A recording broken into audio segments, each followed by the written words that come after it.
بنی اسرائیل کے ایسے طرز عمل امت مسلمہ میں آپ کو بالکل اس کا ریپلیکا مل جائے، ڈٹو کاپی مل جائیں۔ آپ بیٹھ کر بات کریں کہ جی کتاب و سنت کے دلائل کی روشنی میں ہم آپس میں بات کریں گے، اگر ہم کتاب اللہ اور سنت رسول اللہ کے دلائل پیش کر دیں تو آپ بات مان لیں گے، ہاں جی بالکل عہد و پیمان ہو جائے گا، جی بات مانی جائے گی، سارا کچھ ہو۔ اور جیسے ہی وہ بات ثابت ہو جائے کہ جی ان کا معاملات غلط ہیں، باطل ہیں، فوراً اپنے عہد و پیمان سے پھر جائیں اور واپس مڑ جائیں، اور پھر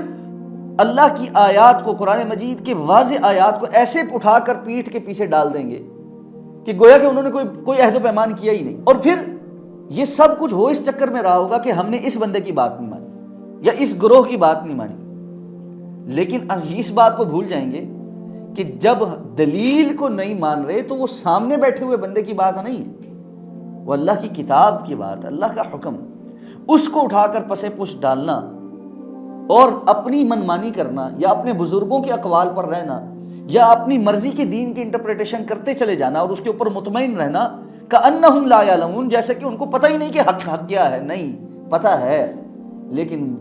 یہ ایک بیماری ہے جو بنی اسرائیل کے اندر بھی موجود تھی، اور یہ بیماری اسی طرح امت مسلمہ کے بعد نام نہاد لوگوں کے اندر بھی موجود ہے۔ تو آپ بسا اوقات بڑے حیران ہوتے ہیں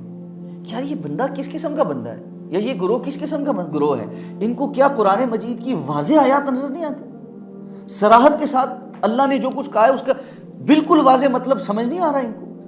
انسان تحیر میں چلا جاتا ہے نا، بس اوقات یہ سوال بھی آ جاتا ہے اکثر لوگوں سے جب ہم کوئی بات کتاب و سنت سے سامنے رکھتے ہیں نا، تو لوگ کہتے ہیں کیا اتنی واضح بات ان کو نہیں سمجھ آ رہی، دوسرے لوگوں کو نہیں سمجھ آ رہی؟ تو بھائی اس سے بڑی بڑی باتیں، نشانیاں، آیات، بینات بنی اسرائیل بھی دیکھتے رہے لیکن نہیں مانا،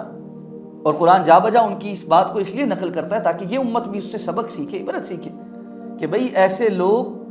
پہلے دور میں بھی پائے جاتے رہے، اب بھی موجود ہیں۔ تو اس لیے اللہ کے رسول نے فرمایا کہ میری امت میں چھوٹے چھوٹے دجال بھی آئیں گے، ہر دور کے مختلف دجال ہوتے ہیں، تو موجودہ دور میں بھی مختلف قسم کے دجال ہوں۔ تو آپ یہ دیکھتے ہیں کہ بعض لوگ ایمانیات کا یکسر انکار کرتے ہیں اور ایمان بالغیب کو تو بالکل نہیں مانتے، لیکن جیسے ہی آپ ان کو یہ کہیں کہ جی یہ چیز سائنٹیفکلی پروو ہو گئی ہے، بس وہ ان کا دجال ہے، ان کو فوراً سمجھ آتا ہے کہ ہاں اب ٹھیک ہے، چاہے کچھ عرصے کے بعد سائنس کہہ دے کہ جی یہ تھیوری غلط تھی، یہ ٹھیک نہیں، تو اب کیا اس حد تک ظاہری ایویڈنس کو اپنا اساس بنا لینا کہ اس سے ماورا کسی بھی چیز کا انکار کر دینا، یہ علیحدہ سے ایک فتنہ، اور وہ ہمارے ہاں بہت عام اور بڑا آسانی سے کہا جاتا ہے کہ بڑی سائنٹیفک اپروچ ہے۔ تو ان سب چیزوں کا احاطہ کرتے ہوئے یہ بات سمجھنی چاہیے